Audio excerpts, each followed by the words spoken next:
you see human flaws and human greatness during difficult times. The way I see it, I always have seen my purpose in becoming a filmmaker, a film producer, is actually I want to help shape the way Indonesian thinks of themselves. It's only through experiences do we become better human beings. But at the end of the day, the more important answer is actually what you think about your purpose.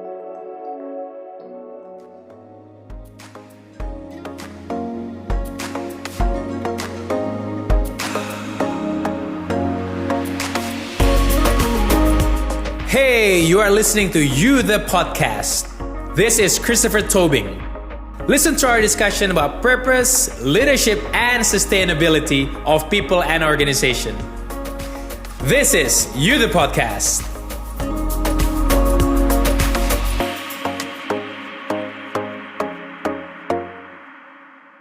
Pak Hemant, I want to ask you this question, Pak. Right now, it's not the easiest time for everybody in the world. People call it's a crisis time. And I mean, but I don't want to talk just for this one, but along your leadership journey for the last 30 years, how does purpose help you towards going through crisis, Pak? Yeah, no, I think that's a really good question because, when I think about what's going around in the world around us, I think crisis is a time when you will discover who your real friends are. You will discover who the real leaders in this world are, who are the people you can depend on, and who are the people you should not depend on. So there is a Chinese proverb which says that when the water becomes shallow in the river, that's when you see the rocks. And in some ways, you see human flaws and human greatness during difficult times. So I think a crisis is really an opportunity for us to rediscover ourselves, to ignite our passion and our growth. And I think that's what we learn during this crisis as well. And I really appreciate what Ibu Dian was saying about Unilever. But, Unilever is just a brand name. What really matters is the people and the culture of the company. During this period, we've done many things during this crisis. And I don't want to spend time talking about those things, but I want to talk about one thing which happened during this period. All our employees, and this is not one or two, all our employees said that they will not take the meal allowance and they will give that meal to health workers who are struggling today. So therefore, they took their money and gave it to 50,000 health workers through our partners, different restaurants, etc. So these are meal allowances of our own employees. And they didn't need to do it. Nobody asked them to do it. They did it entirely on their own. So while we've made many commitments during this time, I think for me, the most valuable of them is the fact that all our employees donated their meals to, really the heroes for Indonesia today who are, serving all the people who have a problem. So I think that makes a bigger impact to me than anything else. Yeah. So I think a crisis will really show us who are the people who are the kind of people who Dian wants to work with and who are the ones she doesn't want to work with. And in some ways, it's good. As the chairman of the organization, how do you maintain them to be able to see that there is a light at the end of the tunnel? Yeah. So I think as a leader, you have many roles to play. Yeah. And at different points in time, you can have a different, leadership characteristic. Sometimes it can be you are challenging, you're ambitious, etc. For me, the two things which matter the most during this time of crisis is, as a leader, I need to be caring and I need to provide clarity. If I can do these two things, I think I would play my role. Yes. And I think caring is important because everyone feels their future is uncertain. You're worried about your health, you're worried about your family, you're worried about your livelihood. And people don't need someone else to come and tell them they should do this or that. They need someone who will understand what they're going through. So I think caring and empathy is extremely important, and leaders need to play that role today. Yes. And the second thing is people need clarity. All of us are uncertain. I don't know what's going to happen, but to the extent possible, we have to give clarity to our people. Secondly, we said that we will look after everyone's health. And till today, for 10,000 people, I get their health data every morning. And if anyone is unwell, and these are not people who work for Unilever, these are people who are in our extended supply chain, security guards, people who serve in our canteens. And if anyone shows any indication, we take responsibility of taking care of them. And I believe we are not doing this because, we are a not-for-profit company, but we do this because this is really who we as a company are. Yeah. And, the crisis will pass off, but, people remember who stood by you when times were difficult, and we easily forget people, who were friends only during our good times. Yes. Thank you, Pak. And Dian, I know I'm as an art worker and as a filmmaker, this also is a challenging time. And I know you have a project that is about to launch soon, Guru Guru Gokil.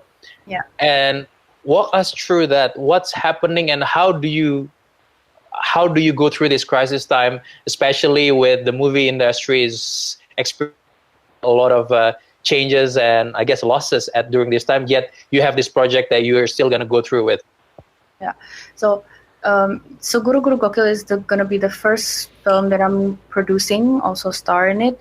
And it's actually, the movie is, thankfully, Guru Guru Gokil is basically done. The shooting, the physical production is done, but we're still we still need to do some grading, like some minor stuff in the post-production. But because of the COVID-19, we were supposed to release the movie in cinema middle of April, but then that has to change. And now we are looking for other possibilities to still launch the movie. But I cannot tell you yet because the deal wasn't made yet. It's okay. So yeah, I think the industry is facing this change, an era of change. People would need to be able to adapt. Yes. A lot of crews are right now cannot work, and a lot of things about physical production is going to change. A lot of things about how they're going to do movies is also going to change. All meetings supposed to be online, and readings supposed to be online. Even maybe shootings supposed to be online. So everybody shoot themselves from their home, and maybe the concept of the movie should be altered according to the situation. But movie industry should still go on, because at the time like this, people still watch a lot of contents from their home, maybe digitally, but they watch it rigorously, especially at a time like this. So the industry is looking for every content that is available right now in the market, and we need to produce. We need to start making new contents, because at the moment, only South Korea has this, deposit of a lot of different contents already that is not being released yet. So that's why everybody's right now is watching Korean products.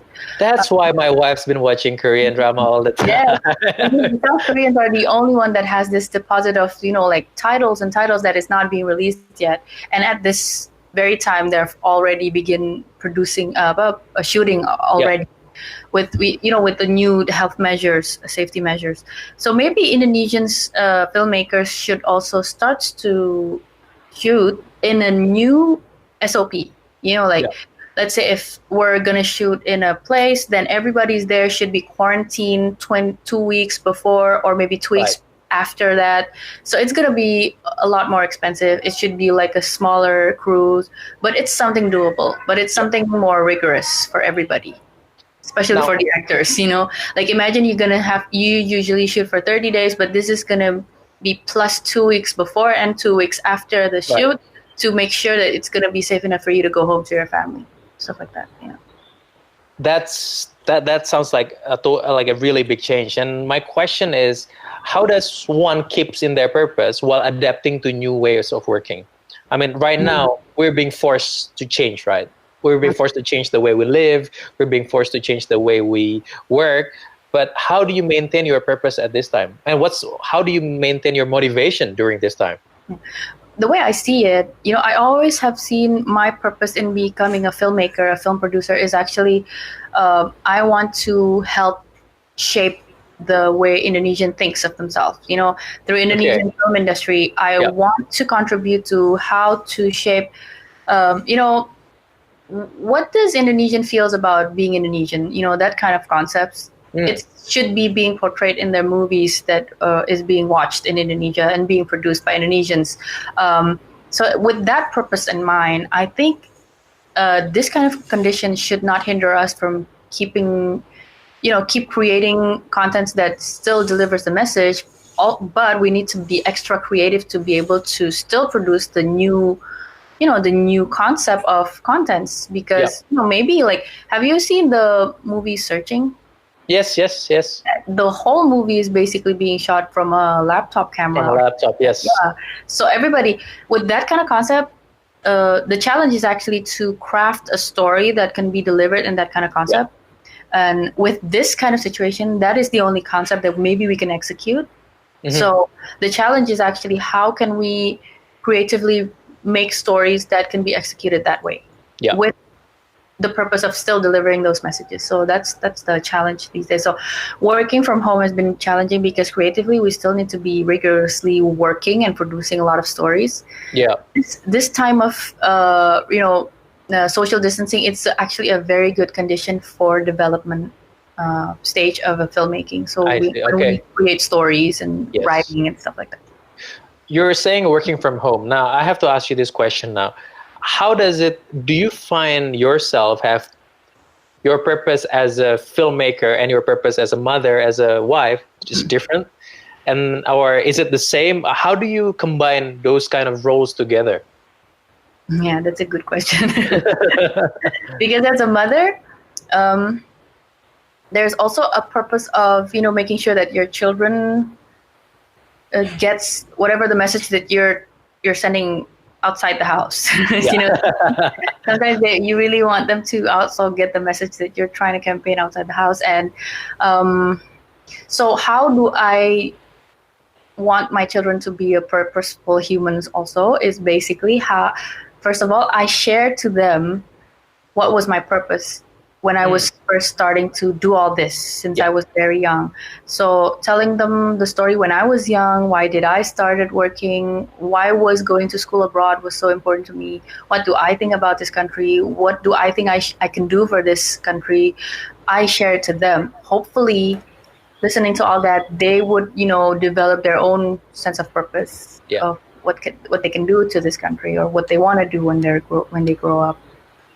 I love it, leading by example. I mean, that's the only way. You can't force a purpose to someone, but you can share their purpose with them. I think that's exactly the same with you, Pak Hemant.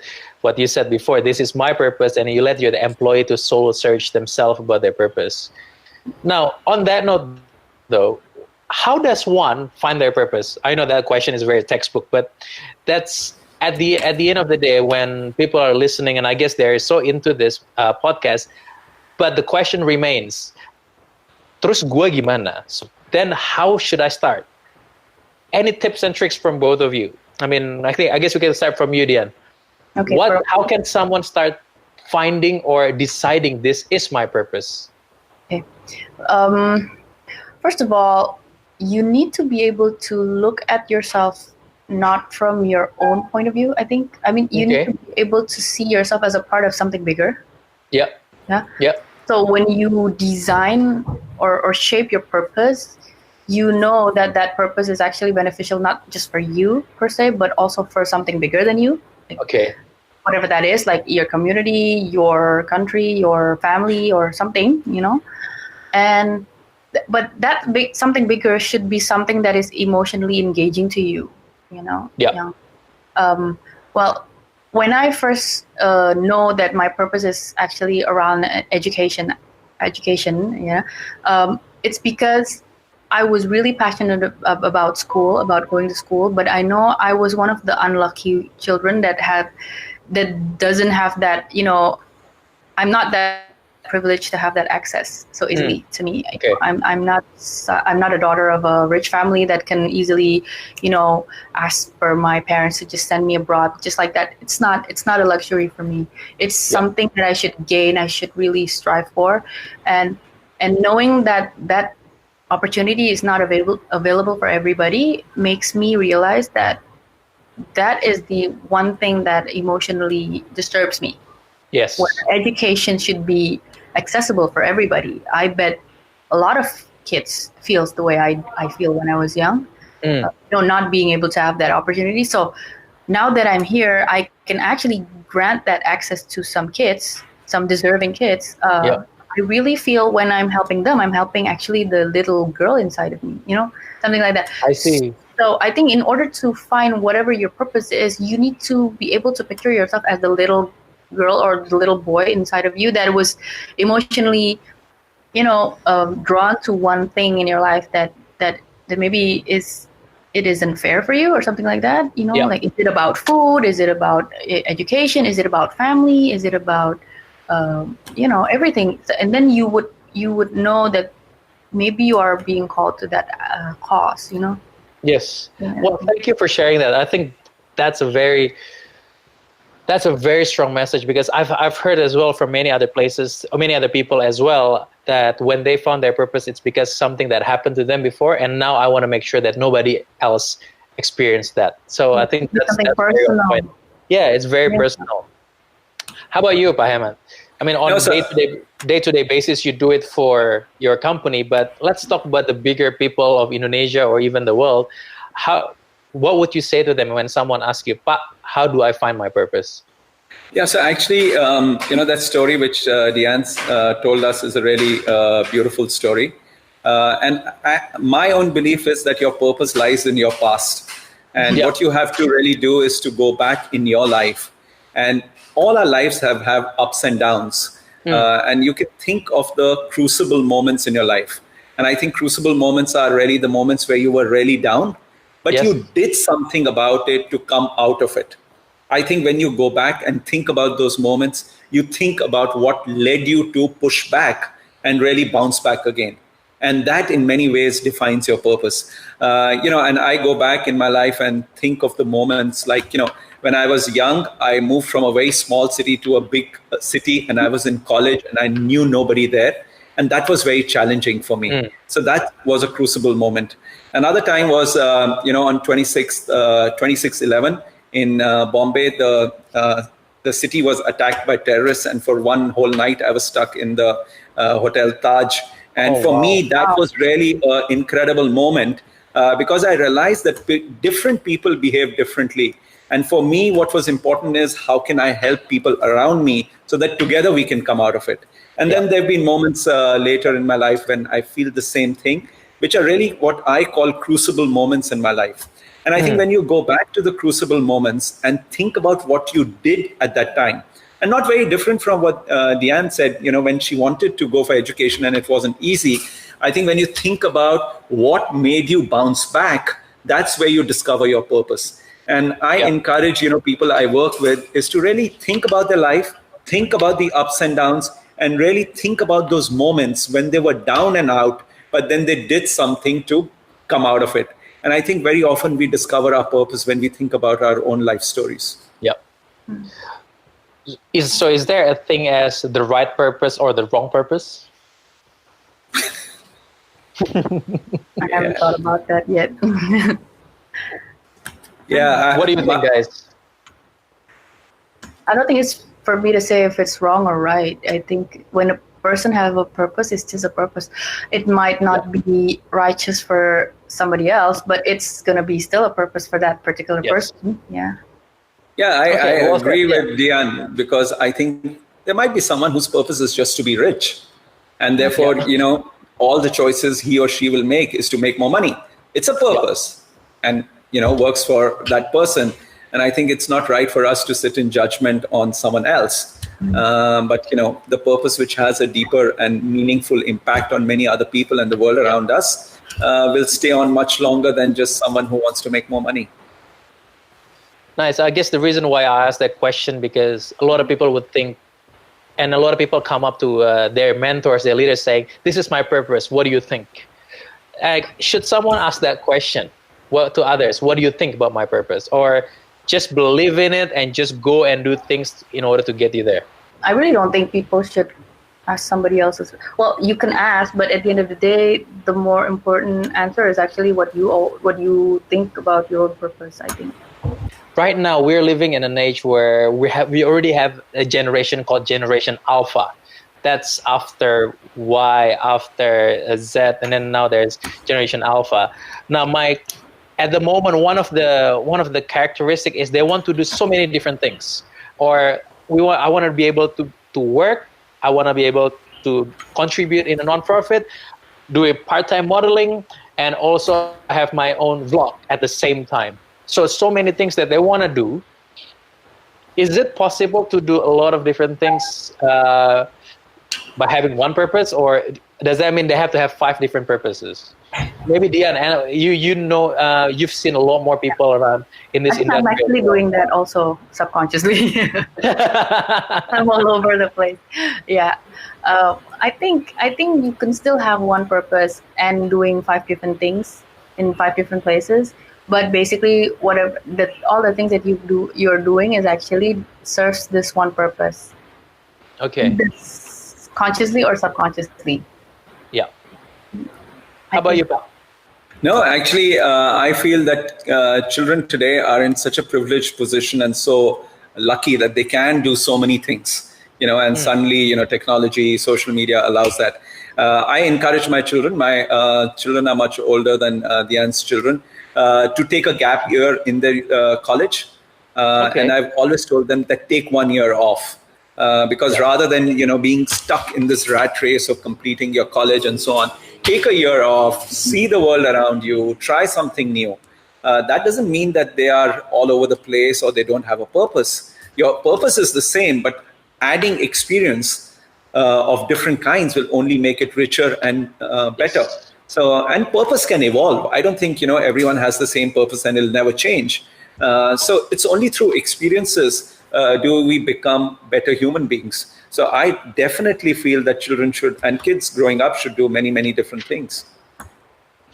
Love it. Pak Hemant, Dian, thank you so much. I think we've gone through a lot of different things, and I really hope all the listeners right now listening to you, the podcast, be able to get a lot of things out of this, and having a purpose for whatever you're working in Unilever, whether you're working in another company, whether you are a filmmaker, an art worker, you're a student, whatever it is that you do, as you've listened to these 2 amazing people, go and find that purpose yourself. Go look in your past and look in something that drives you emotionally and drives you with passion, and go towards that path. And on top of that, do so many different experiences, as Pak Hemant and Dian said. I mean, Pak Hemant have said it. He encouraged his kid. Dian is doing it right now, doing 5, 7, maybe even more different things. But it leads to the one purpose. So, and I guess Pak Hemant and Dian, you'd agree with me. It's never too late. So it's not just for young children. If someone just discovered their purpose when they're 30, 40, 50, 60, it's okay, isn't it? It's okay. Even when you're in the middle of your career and then you're rethinking about why did you do all this? What is it for? Still, you can still find your purpose. Yes. So hopefully, guys, if you do have anything that you want to know more about purpose, keep listening to this podcast. We will have a lot of series after this that talks about purpose, sustainability, and how can we create this society that is truly worth living for.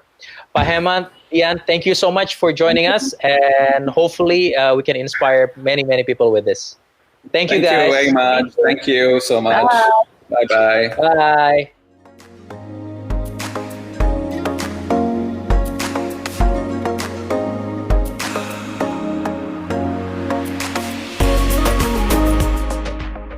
Hey guys, thank you for listening to You The Podcast. If you find this insightful, please follow, subscribe, and share this with as many friends as you want. And see you on the next episode.